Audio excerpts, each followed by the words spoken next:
नमस्ते, मैं हूँ रेखा सिंह। हमारे यूट्यूब चैनल पर आप सभी का बहुत बहुत स्वागत है। अभी हम जो गाना सुनाएंगे आप सबको, वो सोहगैली खाने के बाद वो लेके जाते हैं घूर पर। जो खाना बचा हुआ है उसको लेके जाते हैं और सोहगैली बोलते हैं हमारे प्रयागराज में, जौनपुर में बोलते हैं कोहतरे की पतरी। तो खाने के बाद लेके जाते हैं घोड़े पर। भाई लोग ऐसा सर पे चाकू रखे रहते हैं, चुनरी से सब ढका रहता है, तभी गाना गाते हुए जाते हैं।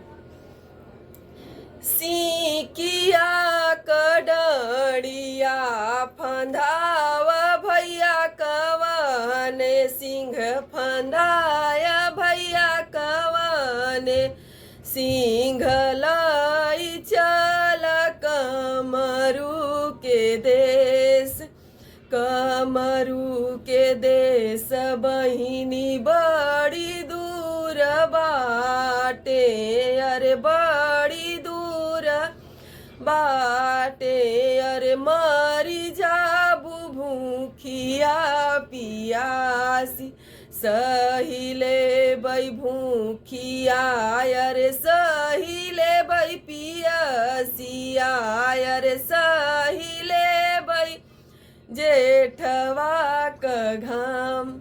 जितने भाई रहते हैं सब भाइयों का नाम लेते हुए गाते सब जाते।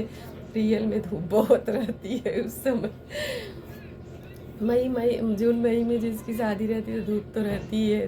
खाना वाना खिलाने में ही 12-1 बज जाते, कहीं कहीं 2 बज जाते हैं। उस समय जब सब बगैर पैर चप्पल पहने जाते तो बहुत ही जलता है पैर।